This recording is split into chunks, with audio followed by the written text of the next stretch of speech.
Hello everyone! In the last video, we looked at questions 14 to 17 of the CSEC Past Paper 1, year 2020. So today we're going to continue with question 18. Question 18 is as follows.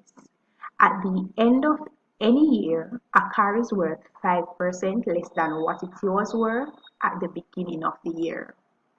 If a car is worth $9,500 in December 2016, then its value in January 2016 was. Alright, so let us examine the situation. Now, at the end of the year, the car would lose 5% of its value. Alright, so say for example, in January, the car had 100% of its value.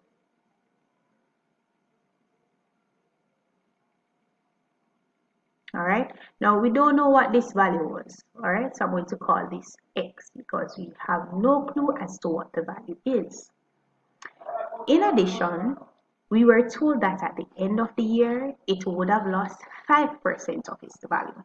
So if at the beginning of the year it had its total value, then if it loses 5% of this value, then I would say that okay, the car now has 100 minus 5%, which would leave us with 95%. So at the end of the year, the car would have 95% of its value. Now, we were also told that the car is worth 9,500. Okay, so in December, the car is worth 9,500. At this point, I will utilize the concept of proportion.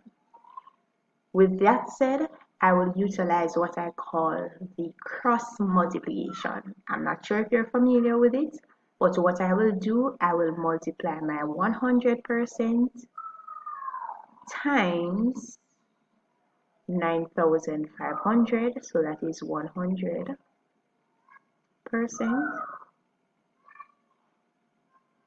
times 9,500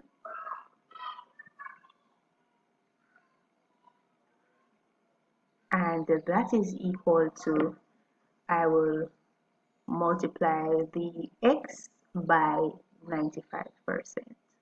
So that is x times 95%. Alright, so the product of 100% and $9,500 would yield the following.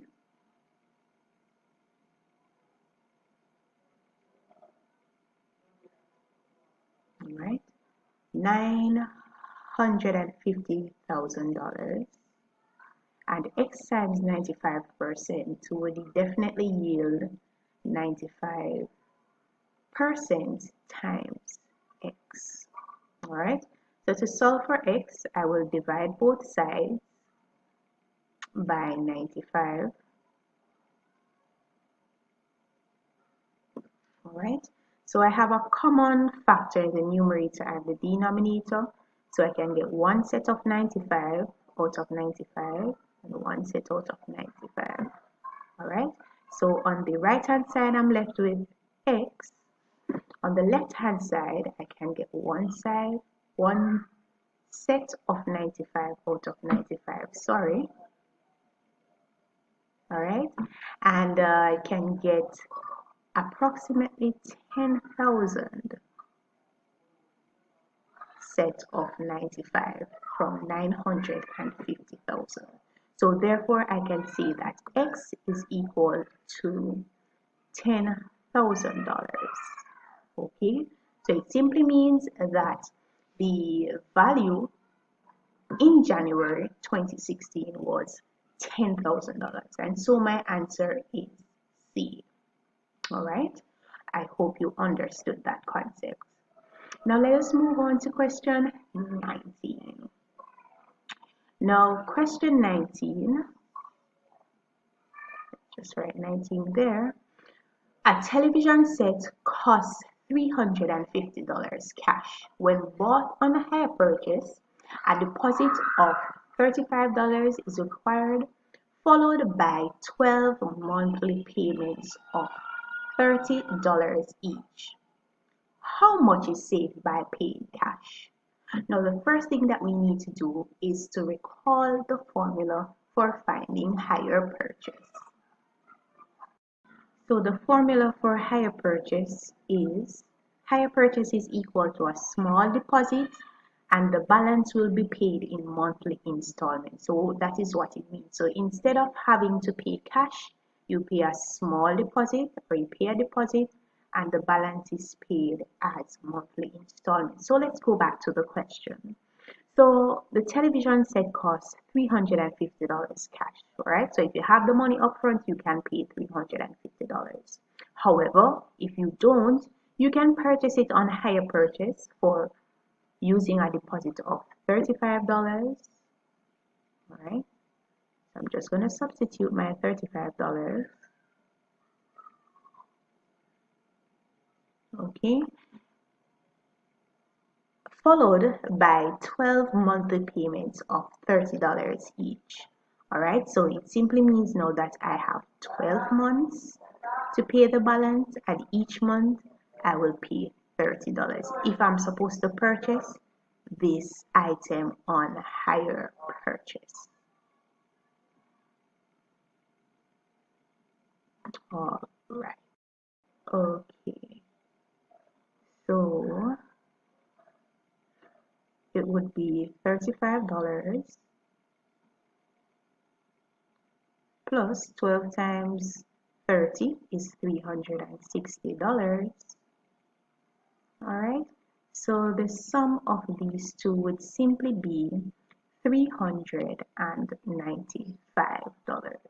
Alright, so this is the amount that I would pay if I'm supposed to purchase the object on hire purchase. Now let us continue with the question. How much is saved by paying cash? So remember now that the cash price is $350, but if I bought it hire purchase, it would be $395.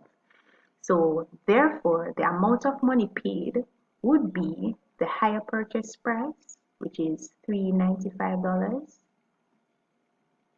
And I would subtract the cash price, and the difference would be the amount of money that would be saved.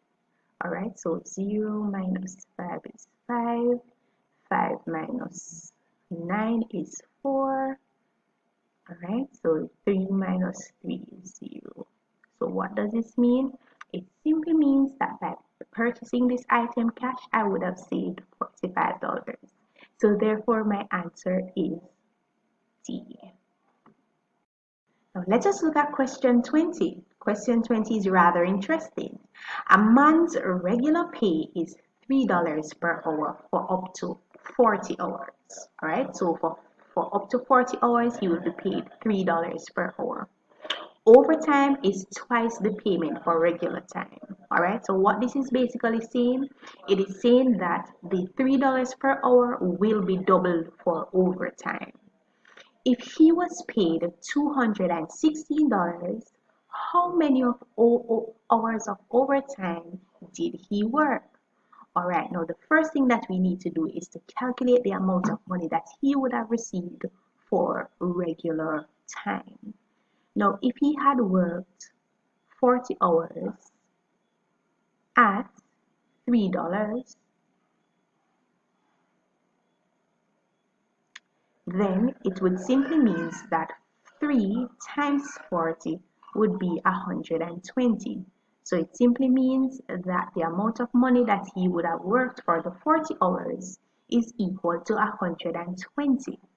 Now we were told that he was paid $216. So it means that out of that $216, regular payments would be 120. So we now need to calculate how much money he would have earned for working overtime. So $216, which is the amount that he was paid. Alright, so I will subtract his regular payment of $120. And this will give us a figure of $96. So he would have earned $96 for overtime. But we are not interested in the amount of money he earned overtime. We are interested in how many hours of overtime did he work. All right, so since the amount for overtime will be doubled, it would be 3, because it says overtime is twice the payment for regular time. So regular payment was $3, so overtime now must be 3 times 2 is 6. So I will divide the amount of money that he would have earned for overtime, which is $96, by $6, and this would give me 16. So the answer is B. Moving right along. So question 21 is a algebra question. So 21, and the question is as follows: 3x minus 4 times x plus 6. I will first apply the concept of distributive law. So I will distribute the negative 4.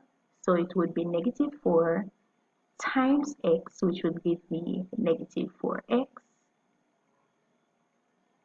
And negative 4 times 6. So negative 4 times 6 is negative 24, sorry. Alright, so my 3x will be here. Alright, so therefore I would group the like terms where they're already grouped. So 3x minus 4x will give you negative x minus 24. So therefore my answer is B. Be sure to double check your answers at all times. That is a very good note. And finally, question 22. Question 22 is as follows. Now, if 5 times 2x minus 1 is equal to 35. Once again, I will apply the distributive law for this question. So I need to solve for x. So I will multiply 5 times 2x, that will give me 10x. Distributing the 5, 5 times negative 1 is negative 5, equal 35. Solving for x, I will subtract 5 from both sides of the equation. Okay, so if I subtract 5 from, sorry, I will add 5 to both sides of the equation. My apologies. Alright, so if I add 5 to the left, I will have to add 5 to the right hand side as well. So negative 5 plus 5, that is 0. So I'm left with 10x on the left hand side. The sum of 35 and 5 is 40. Now on the left hand side, since 10 is being multiplied by x, I will do the opposite, which is to divide the left hand side by 10. If I divide the left, I will have to divide the right by 10 as well. I can get one set of 10 out of 10, and I can get one set of 10 out of the numerator. Alright, on the right hand side, I can get one set of 10 out of the denominator and 4 sets of 10 out of the numerator. So therefore, my answer is x is equal to 4. Alright, so my answer is D. Alright, so there you have it, the questions being covered for this video. Don't forget to like, comment, share, and subscribe. And if there's any topic that you did not understand, please let me know. I'm here at your service. Goodbye.